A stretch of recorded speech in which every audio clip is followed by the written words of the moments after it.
एक घर में 7 भाई इकट्ठे रहते थे। 6 भाई तो खूब मेहनत से काम करने वाले थे, लेकिन सबसे छोटा बड़ा आलसी था। उसके भाई उससे जरा भी खुश न थे। उन्होंने बहुत बार उसे कुछ काम करने की सलाह दी, लेकिन उसने एक न सुनी। वो बस खाता, सोता और आवारागर्दी करता। एक दिन सबसे बड़े भाई को अपने छोटे आलसी भाई पर बड़ा गुस्सा आया। उसने अपनी पत्नी से कहा कि जब छोटा भाई संध्या समय घर आए तो उसे खाना न देना। जब सबसे छोटा भाई शाम को घर आया और उसने भोजन मांगा तो उसकी भाभी बोली कि उसके लिए भोजन नहीं है। ये बात सुनकर वो गुस्से से लाल पीला हो गया। ऐसा व्यवहार उसके साथ पहले कभी नहीं हुआ था। उसने निश्चय किया कि वो अब उस घर में नहीं रहेगा। दूसरे दिन सुबह ही उसने घर छोड़ दिया और अपना भाग्य आजमाने निकल पड़ा। जो पहली सड़क उसे दिखाई दी उसी पर चलता चला गया। वो चलता गया और अंत में इतना थक गया कि उससे अब एक कदम भी चलना भारी हो गया। तब उसे एक बड़ा सा गांव मिला। गांव में वो इधर उधर काम की खोज में घूमने लगा। उसे एक बढ़ई मिला जो उसे अपने घर ले गया। उसने उसे भोजन खिलाया और रात को सोने का स्थान भी दिया। बढ़ई ने दूसरे दिन नवयुवक से अपने काम में सहायता करने के लिए कहा। नवयुवक इस बात पर सहमत हो गया। उसने काम में बहुत रुचि दिखाई और बढ़ई उसे सहायक के रूप में पाकर बहुत खुश हुआ। दिन सप्ताह में और सप्ताह महीनों में बदल गए। नवयुवक एक कुशल कारीगर बन गया। उसके काम से बढ़ई इतना प्रसन्न हुआ कि अपनी इकलौती पुत्री का विवाह उससे कर दिया। विवाह के पश्चात नवयुवक फिर पुरानी आदतों पर आ गया। उसने काम करने से इनकार कर दिया। वो खाता पीता और आनंद से अपनी पत्नी के साथ रहता। बढ़ई बहुत बार उससे काम करने को कहता, लेकिन वहाँ कौन सुनता था। महीनों गुजर गए। बढ़ई का क्रोध बढ़ता गया। अंत में उसने निश्चय किया कि बेटी और जमवाई को अब और नहीं खिलाना है। उसने नवयुवक से कहा कि वह घर से निकल जाए, अपनी पत्नी को भी साथ ले जाए और अपना भाग्य कहीं दूसरे स्थान पर आजमाए। बढ़ई इतना क्रोधित था कि उसने नवयुवक और उसकी पत्नी को घर से ऐसे निकाला जैसे धक्का देकर बाहर कर दिया हो। फिर भी जाते समय उसने औजारों की एक पेटी उन्हें दे दी। ये रहा तुम्हारा दहेज, वो बोला। यदि इन औजारों का प्रयोग करोगे तो अच्छी तरह से रह सकोगे। नवयुवक और उसकी पत्नी वहां से बहुत दूर एक दूसरे गांव चले गए और एक छोटे से घर में रहने लगे।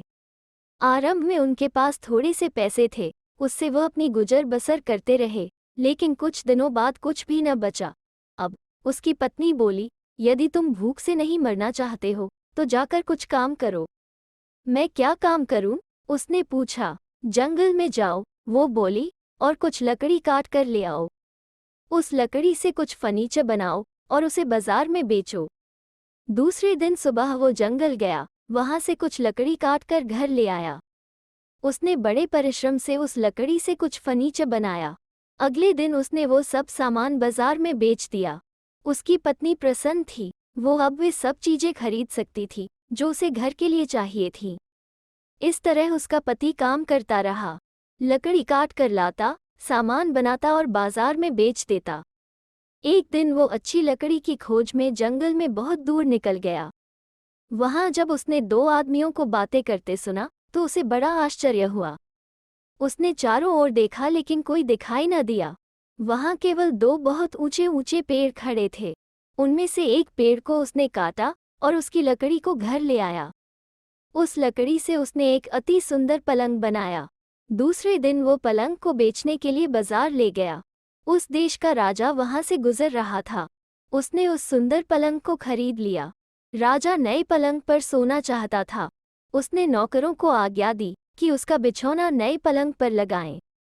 खाने के पश्चात राजा अपने सोने वाले कमरे में गया और नए पलंग पर लेट गया। कुछ समय बाद उसे ऐसा लगा कि कोई बातें कर रहा है। उसने देखा कि पलंग का एक पाया बाकी 3 पायों से बातें कर रहा था। मैं बाहर घूमने जा रहा हूँ, पाया बोला। देखो, मेरे जाने पर तुम तीनों पलंग को ठीक से टिकाए रखना। मैं जल्दी ही लौट आऊंगा। तब राजा ने पाए को बाहर जाते हुए देखा। राजा इस घटना के बाद सो न सका। वो पाए के लौट आने की प्रतीक्षा करता रहा। थोड़ी देर में पाया वापस आ गया। तुम कहाँ गए थे? तुम क्या देख कर आए हो? बाकी तीनों पायों ने प्रश्न किए। मैं राजा के रसोई घर में गया था, पाया बोला, और जानते हो मैंने वहां क्या देखा? मैंने वहां बहुत सी दासियों को ढेर सारा खाने का सामान अपने घरों को भेजते हुए देखा। तब पलंग का दूसरा पाया बोला, तुम तीनों पलंग को टिकाए रखना, मैं भी जरा घूम कर आता हूँ। और वह चला गया, लेकिन वह भी जल्दी ही लौट आया और अपने स्थान पर जम गया। तुम कहाँ गए थे और क्या देखा तुमने? बाकी तीनों पायों ने बड़ी उत्सुकता से प्रश्न किया। मैं गया था शाही खजाने में, पाय ने उत्तर दिया, और तुम सोच भी नहीं सकते जो मैंने वहां देखा। मैंने देखा कि राजा का भंडारी मजे से राजा के खजाने पर हाथ साफ कर रहा है। उसने धन से 2 थैले भरे और उन्हें घर ले गया।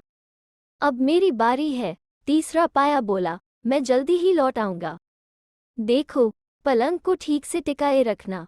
फिर तीसरा पाया बाहर चला गया। कुछ देर बाद तीसरा पाया लौट आया। तुम कहाँ गए थे और क्या देख कर आए हो? बाकी तीनों पायों ने पूछा।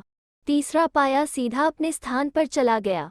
लज्जा की बात है, मैं तुम्हें कैसे बताऊं कि मैंने क्या देखा? वो चिल्लाया, उसे बताने में लज्जा आती है। मैं अब क्या बताऊं? ऐसी लज्जाजनक क्या बात देखी तुमने? तुमने जो देखा वही हमें जल्दी से बताओ। बाकी तीनों पायों ने याचना की। पाय ने उत्तर दिया, मैं रानी के कमरे में गया और वहां मैंने राजा के मंत्री को देखा। वो रानी के पास बैठा था और वे बातें कर रहे थे। वे क्या कह रहे थे? बाकी 3 पायों ने बड़ी उत्सुकता से पूछा। तीसरा पाया बोला, तुम राजा को मार दो, मंत्री ने रानी से कहा, फिर हम आनंद पूर्वक इकट्ठे रह सकते हैं। नहीं बाबा, रानी बोली, मैं ऐसा नहीं कर सकती। मंत्री यह सुनकर बहुत गुस्सा हुआ। उसने रानी के मुंह पर थप्पड़ मारा। उसकी अंगुलियों के लाल निशान अब भी रानी के गाल पर हैं। कितना भयंकर है ये सब! तीनों पाए अचरज करते हुए बोले। अब मेरी बारी है, चौथा पाया बोला, मैं जल्दी ही लौट आऊंगा। देखो, पलंग को ठीक से टिकाए रखना। चौथा पाया भी जल्दी लौट आया। तुम कहाँ गए थे और क्या देख कर आए हो? बाकी तीनों पायों ने पूछा। मैंने देखा कि कोतवाल चोरों से अपना हिस्सा ले रहा था। राजा ने सब पायों की बातें बड़े ध्यान से सुनी थीं। उन सब बातों से उसे बड़ा आघात हुआ। उससे अब अधिक सहा नहीं गया। वो उठकर सीधा रानी के कमरे में गया। उसने रानी के मुंह पर लाल निशान देखा। तुम्हारे गाल पर क्या हुआ है? उसने पूछा। रानी डर से चौंक उठी।